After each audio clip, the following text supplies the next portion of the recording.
जोंनि समाजाव सोलायनाय नांगौ आरो जोंनि समाजावहाय सोलायनाय लाबोनांगौबा मोनफ्रोमबो कर्नारनिफ्राय सोलायनाया फैनांगोन। आङो सिगाङाव माबानिमोन आरो BPF-निमोन, बयबो आंखौ सिनायखायो। BPF-नि मानसिफ्राबो आंखौ दा नुबा बुजिगोन दि UPPL-आव थांनानै बिथाङा दि बेबायदि खामानि मावहैबाय होननानै बिथांमोना सानगोन आरो। जे जोङो UPPL दोलो हिसाबै मोनसे सोलायनाय, बे सोलायनायखौ जोङो दिथा लाखिनानै जों खामानिखौ मावलांगासिनो दङ आरो जोंनि समाजावहाय मोनसे जोंना दागो दङ जे माने राजनिति हान्जाजों इयुथ होननाय लोगो लोगोनो मोनसे एन्टि ससियेल माबा मोनसे एक्टिभिटिजों सोमोन्दो लाखिलांगोन नामा बा माबा मोनसे गिनाय दासिमबो जोंनि समाजावहाय इयुथ होननाय लोगो लोगो बा लाइमोन माने कमिटि होननाय लोगो लोगो बे मोनसे दागोआ दङ। दा बे मोनसे दागोखौ जोङो समाजनि इयुथ हान्जानि मानसिफोर जानानै जोंहा बेखौ खोमोरनांगौनि मोनसे गेदेरथार दायित्व दङ। दा बेखायनो जोङो माने समाजनि मोनफ्रोमबो लेभेलनि मानसिफोरजों माने मोगा मोगि जालांनायनि मोनसे प्रक्रियाखौ खालामदों जाहाथे जोङो माने समाजनि माखासे ससियेल सार्भिस एक्टिभिटि जेरैनाखि दिनै जों साफाय अभियान हाबाफारिखौ मावदों नैबे आलांगि बाजारावहाय बेवहाय दिनै जोङो इस्ट मालिगाव आरो मावरियागाव बे मोननै प्राइमारिजों लोगो नांनानै जोङो दिनैहाय बेवहाय मोनसे साफाय अभियान बे प्रग्रामखौ लानाय जादों आरो बेबायदिहायनो जोंना दिनै समस्त मोनब्रै जोंनि BTAD-नि मोनब्रै जिल्लानि सिङावहाय जोंनि UPPL दोलोनिफ्राय लाइमोन हान्जानिफ्राय बे हाबाफारिखौ मावफुंनाय जादों आरो बे हाबाफारिनि उद्देश्यआनो जाहैबाय जोंनि समाजाव सोलायनाय नांगौ आरो जोंनि समाजावहाय सोलायनाय लाबोनांगौबा मोनफ्रोमबो कर्नारनिफ्राय सोलायनाया फैनांगोन आरो दिनै जोंनि समाजावहाय जे माने राजनितिजों लोब्बा थानाय साफ्रोमबो इयुथफोरखौ जे मोनसे दागो फुननानै दोनदों बे दागोआ गोमोरनांगौ बे मेसेजखौ होनो थाखाय जोङो मोनफ्रोमबो जायगायावहाय बे हाबाफारिखौ लानाय जादों। स्वच्छ भारत जाजेननाय समावहाय जेरैबायदि हाबाफारिखौ मावदों बे हाबाफारिया दिनै गोसारनानै मोनफ्रोमबो थाखो थाखो लेभेलावहाय माने सोलिलांगासिनो दङ। आं बेखौ माने जोबलांबाय होननानै सानाखै आरो बे मोनसे हाबाफारिजों लोब्बा लाखिनानै जोङो दिनैहाय जोंनि UPPL दोलोआबो बे मोनसे उद्देश्यजोंनो जोङो बे हाबाफारिखौ स्वच्छ भारत बा माने जोंनि साफाय अभियान बे हाबाफारिखौ लानाय जादों। नाथाय आं सानादि माने स्वच्छ भारत होननाय बे मोनसे अभियाना सेन्ट्रेलि जा मोनसे प्रग्राम एरेन्ज खालामनाय जादोंमोन बेखौ आं जोबलांबाय होननानै साना, नाथाय बियो गुवार लेभेलावहाय सोलिलांबाय थानायनि थाखाय मानसिफ्रा बिनि माने गुरुत्वखौ एसे खम बायदि मोनलांनायखौसो आं अनुभब खालामदों आरो। जोङो ओरैबायदि मोनसे हाबाफारि मावदों जे माने 17 बोसोर BPF-आ दिनै जोंनि BTC-आवहाय सासन खालामबोबाय। बे सासन खालामनायावहाय गोबां माने गरिब मानसिफ्रा दिनैसिमहालागैबो जेबो मोनसेबो सुबिदा मोनाखै, सोरबाया न' मोनाखै, सोरबाया माने फिसा फिसौ IBS दिनैसिमहालागैबो मोननायनि माने लामायाव गैया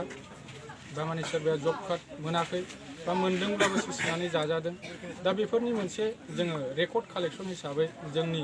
ओनसोलफोराव जों हाबाफारिखौ मावफुंबाय थानाय जादों। दा बावहाय नाथाय जोङो माने सोरनोबा न' होगोन होननानै जों माने डाटा कालेक्सन खालामाखै, नाथाय सोर मोनदों सोर मोनाखै बेनि डाटाखौसो जों कालेक्सन खालामदों आरो उननि समफोरावहाय जा सोरबायदि मानसिफोरनो बेसेबां माने पार्सेन्टेज मानसिफोरनो जों न' होबावनांगौ बिनि डाटाखौसो जों कालेक्सन खालामदों। नाथाय बेवहाय जों नुनो मोन्दों समायथे माने BPF-नि दादागिरि माखासे मानसिफोरा सुबुंफोरा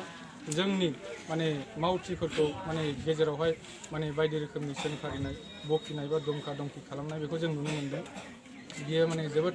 एन्टि ससियेल जादों। जोङो बेखौ UPPL दोलोनिफ्राय सोंखारियो, नाथाय जोंनिफ्राय दिनैसिमहालागैबो खुनु सोरनोबा न' होगोन होननानै डाटा कालेक्सन जोंनियाव बेबायदि जाफेराखै आरो बियो खोनादोंब्ला एखेबारे नंखाय आरोखि। जोंनि दिनैनि बे हासिब लानानै आइजो लोगोफोरा ओंखारनायनि मेन खारनानो जाहैबाय मा, जोङो सानखांलायनाय फैनायजों लोगोसे जिखुनु जेनेबा बोथोरखौ सोलायनायजों लोगोसे जोङो आइजो माहारिफ्रा ज' जालायनाय माखासे जोङो दिनैनि बे मेलखौ लानाय जादों बा बे हाबाफारि बा जायगा फोसाबनायखौ जों लानाय जादों जयैनो सानलाय हलायै, जाहाथे जेनेबा थासारिफ्राबो मोजांनिफ्राय मोजां जालांनांगौ, साबसिननिफ्राय हामसिन जालांनांगौ। बिनि थाखायनो जोङो दिनैनि बे आलांगि बाजारखौ जेन' सिगां समाव मोजांमोन, मोजाङा नैबे लकडाउन जानायनि समाव जेनेबा बाजारफ्रा जेनेबा मोजां रोखोम बयबो फैलायलायनो हायैयाव बा बै समनि कर'ना भाइरासाव फोसाबलायनो हायाखै जे बाजारनि नैबे जामादाराबो, दा बेखौ जेनेबा फैनायनि गेजेराव दा आलांगि बाजारा जेनेबा एसे खुला जाबाय लकडाउनाबो, दा बिनि थाखायनो मोजाङै हारसिङै मावनो हाजोबैखौ जों जयैनो